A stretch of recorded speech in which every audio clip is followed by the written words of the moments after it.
Hello everyone, welcome to my YouTube channel RRV physics. आज हम एक बार फिर आप लोगों के लिए मानव जनन चैप्टर से लेक्चर नंबर 2 को लेके आए हैं। तो बने रहेगा हमारी इस वीडियो में अंत तक। अगर हमारी वीडियो आप लोगों को पसंद आए तो चैनल को सब्सक्राइब करें और वीडियो को ज़्यादा से ज़्यादा शेयर करें। और जो हम इसके अंतर्गत बताएंगे बायोलॉजी में, वो सभी इंपॉर्टेंट टॉपिक ही बताएंगे। इनकी संरचना भी आती है। जैसे हमने आज का टॉपिक लिया है वृषण। क्या लिया है? वृषण लिया है।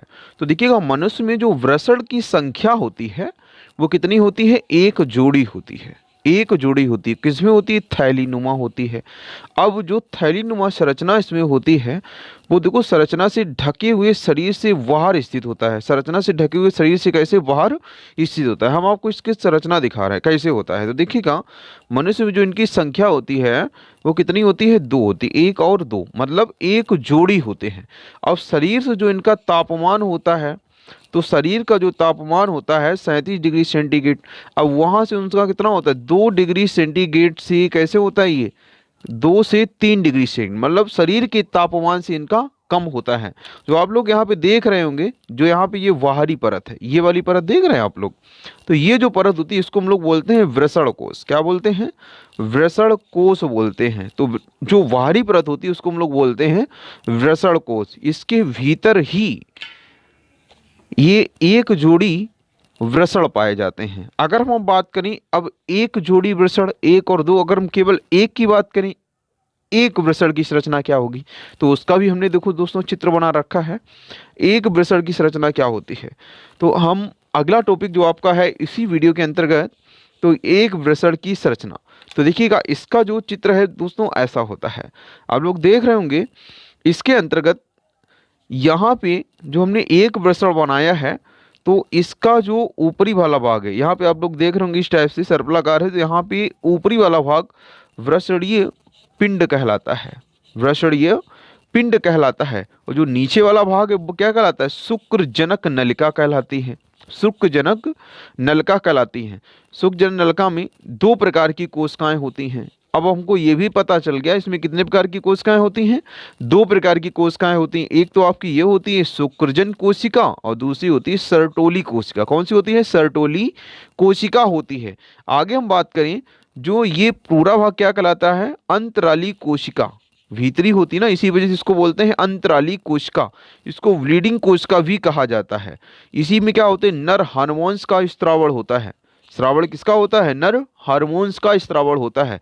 तो एक वृषण सेम प्रक्रिया उसमें भी होती है। तो कैसे होते हैं? इसी वजह से इनको क्या एक जोड़ी रखा जाता है। एक जोड़ी रखा जाता है। तो यह एक वृषण की संरचना हो गई। क्या हो गई? एक वृषण की संरचना। अब हम बताते हैं इसमें सहायक नलिकाएं क्या होती हैं। देखिएगा, हम लोग बात करते हैं चित्र के ही माध्यम से जो आपकी सहायक नलिकाएं होती हैं। तो सबसे पहले हम लोग बात करते हैं शुक्रवाहिनी की। तो ये नलिकाएं जो होती हैं किसमें होती हैं? शुक्रवाहिनी। हमने आपको बताया था वृषणीय पिंडक, है ना। तो वृषणीय पिंडक में ये नलिकाएं जुड़ी होती हैं। तो यहाँ पे क्या होता है? शुक्रवाहिनी क्या कहलाती है? शुक्रवाहिनी। ये सहायक नलिकाएं जो होती हैं शुक्रवाहिनी। दूसरी जो सहायक नलिका है वो अधिवृषण है। तीसरी सहायक नलिका है शुक्रवाहिका। और चौथी जो आपकी है रीटेस्टिस। अब बात ये है, ये किसका कार्य करती हैं? जो वृषण में वीर एकत्रित होता है तो ये क्या करते हैं? उसको ले जाने का कार्य करते हैं। उसको ले जाने का कार्य करती हैं। शुक्रवाहिनी भी, अधिवृषण भी, शुक्रवाहिका भी और रीट स्टेट भी, ये चारों क्या करती हैं? वीर को ले जाने का कार्य करती हैं। आगे हम बात करते हैं और कुछ सहायक ग्रंथियां भी ऐसी होती हैं जो ले जाने का कार्य करती हैं। अब हम सहायक ग्रंथियां तो हमने आपको लिखवाई थी, अब उसके बारे में हम लोग जान लेते हैं। सबसे पहले जो आपकी ग्रंथि है शुक्राशय। क्या है? सहायक ग्रंथ में सबसे पहली कौन सी है आपकी? शुक्राशय। अब ये होता क्या है? देखिएगा, यह एक द्विपालित थैलीनुमा संरचना होती है। द्विपालित मतलब दोनों तरफ से ढकी हुई होती है। तो द्विपालित थैलीनुमा संरचना होती है। इसमें वीर्य का अधिकांश भाग एकत्रित रहता है। वीर्य का अधिकांश भाग एकत्रित रहता है। अगली जो आपकी है प्रोस्टेट।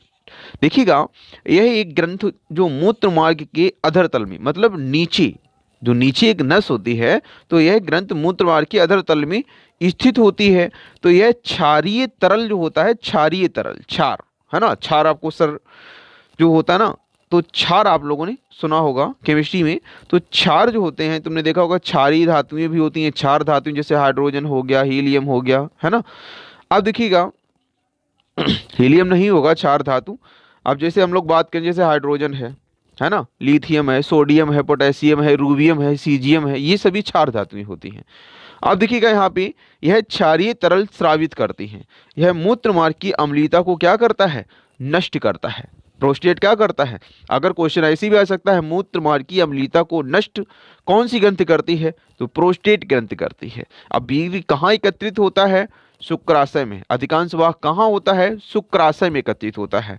अब देखिए काउपर्स ग्रंथि जो होती है ये एक जोड़ी होती, कैसी होती है, एक जोड़ी होती है। यह मूत्र मार्ग की अम्लीयता को समाप्त कर देती हैं, ये नष्ट करती हैं, ये क्या करती हैं, समाप्त कर देती हैं, तथा यूनि मार्ग को चिकना बनाकर मैथुन करने में कैसे होती हैं, सहायक होती हैं। कैसी होती हैं, सहायक होती हैं।